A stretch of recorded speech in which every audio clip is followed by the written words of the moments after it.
चूंकि हमारा ये कार्यक्रम आज धरना प्रदर्शन का जारी रहेगा जब तक हम इसमें जो आपने संयुक्त रूप से सुझाव दिया है उसमें हल्का सा आंशिक परिवर्तन करके टाइप किया हुआ मैटर डालिए, उसमें हम उसको रीटाइप करवा के जल्दी से ले आते।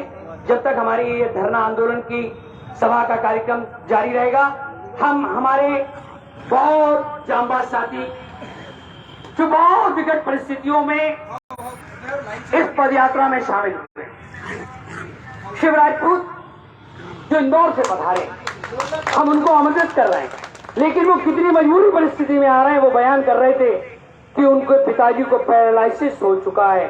पैरालाइसिस यानी उनके हाथ पैरों ने काम करना बंद कर दिया है।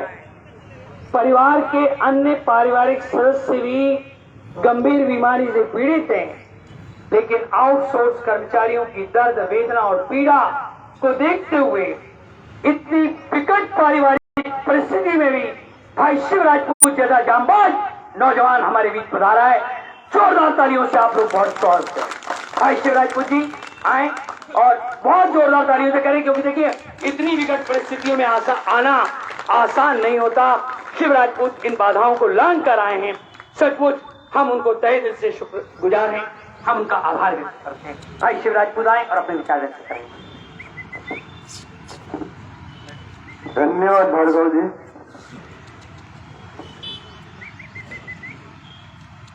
मध्य प्रदेश बिजली आउटसोर्स कर्मचारी संगठन के समस्त जाबाज साथियों, पहले तो आपको बहुत बहुत धन्यवाद जो आप बहुत दूर से चल कर के इस भोपाल नगरी में पधारे हैं। साथियों, मैं आप सबको अवगत करवा देना चाहता हूं कि जो उज्जैन से सविनय निवेदन यात्रा का आरंभ हुआ है बाबा महाकाल की नगरी से, मुझे पूर्ण विश्वास है जो अर्जी बाबा महाकाल से लगा करके हम लोग निकले हैं,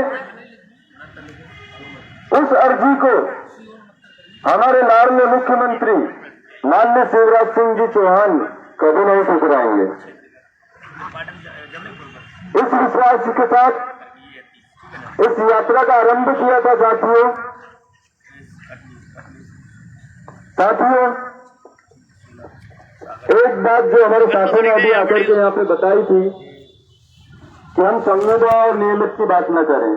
साथियों, आउटसोर्स कर्मचारी हमेशा से निष्कपट, निष्कलंक और निश्चल रूप से काम करता आ रहा है। हमने जब इस आंदोलन की शुरुआत की उस समय भी हमने निश्चल मन से यही घोषणा की थी कि हम इस आंदोलन को सामूहिक रूप से सबकी सहमति से और सबको साथ लेकर के लड़ेंगे।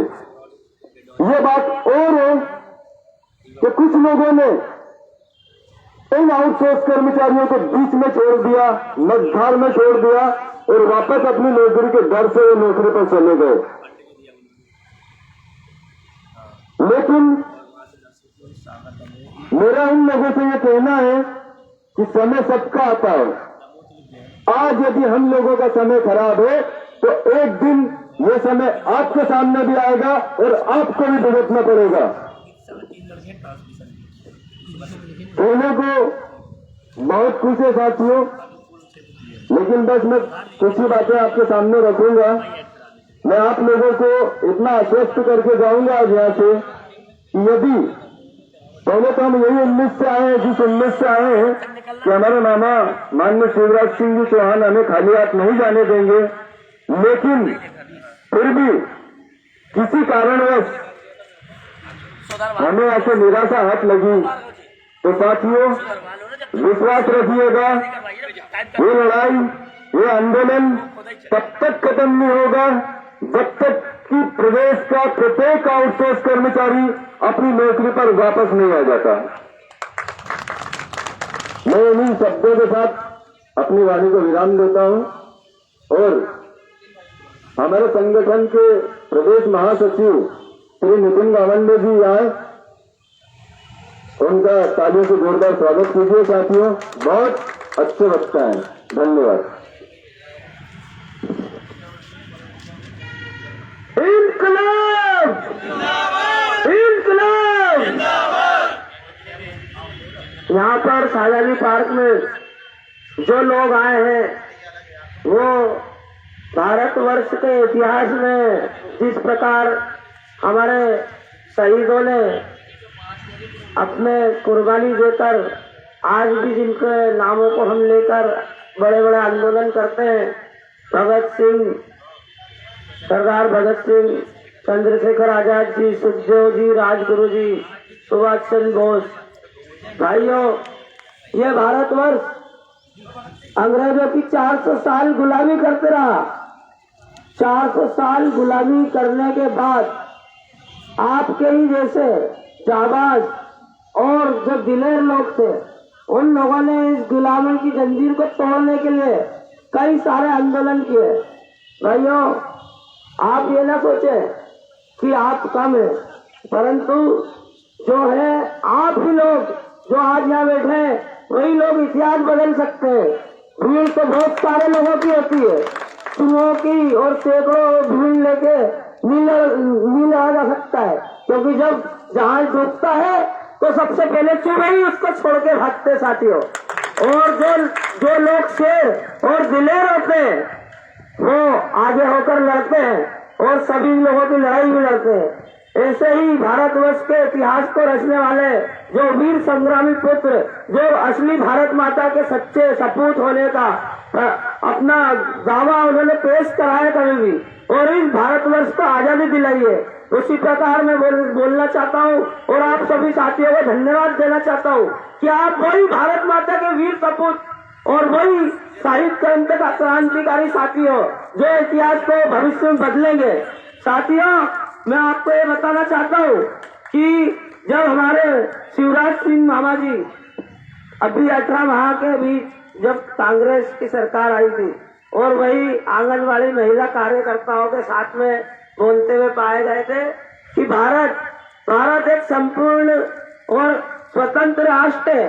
यहाँ पर अभिव्यक्ति की आजादी हर एक आदमी को संविधान ने उसको हक दिया है कि अपनी बातों को और जायज मांगों को लेकर वो आंदोलन करे, अपनी अभिव्यक्ति को जाहिर करे और शासन और प्रशासन के सामने अपनी मांगों को रखे।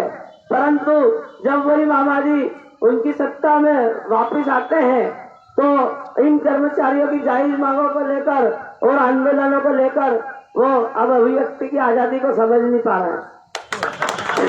अब हमारी अभिव्यक्ति की आजादी उनको ऐसा लगता है कि कोई कुछ गुट के लोग या कुछ झुंड के लोग अपनी अभिव्यक्ति मान रहे हैं। हम ये बताना चाहते हैं मामा जी को कि आपका ये जो बिजली सेक्टर है और इसके जो खंबे खड़े उस तरीके की नींव है हम आपकी, ये बिजली के तार है हम, जिसमें हमारे कई साथियों का करंट के रूप में बलिदान प्रवाहित हो रहा है। उसके अंदर हम लोगों का रक्त लगा है, हमारे कई सारे साथियों की जान गई है। इस वजह से आपका ये स्ट्रक्चर खड़ा हुआ है और वर्तमान में भी चल रहा है। और हमारी अभिव्यक्ति की आजादी का अधिकार हमको मिलना चाहिए। हम किसी और से नहीं मांग रहे, हम हमारे प्रदेश के मुखिया से मांग रहे हैं। हम सभी मध्य प्रदेश राज्य के मूल निवासी है।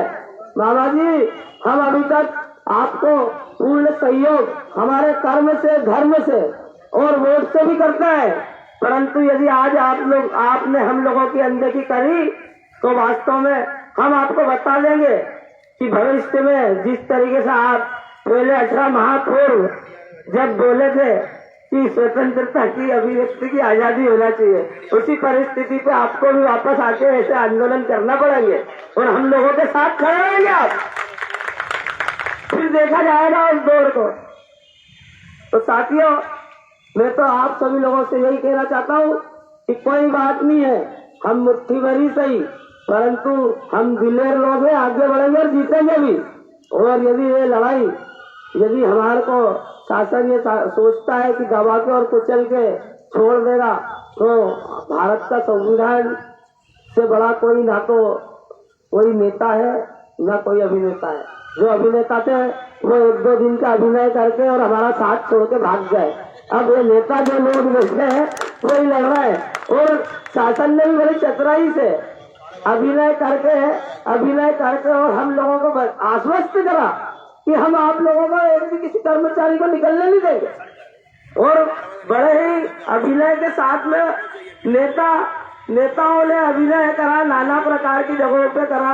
अब उनके नाम लेना और गिनना चाहूंगा तो बहुत सारे हैं ऐसे, परंतु क्या है, उन्होंने अभिनय करके हमारी हड़ताल को, अंग्रेजों के नीति पे चलने वाले लोग हैं ये, अंग्रेजों की नीति पे चलने वाले लोग हैं जिन्होंने हम ही लोगों के बीच में डिवाइड एंड रूल की नीति के तहत काम करा।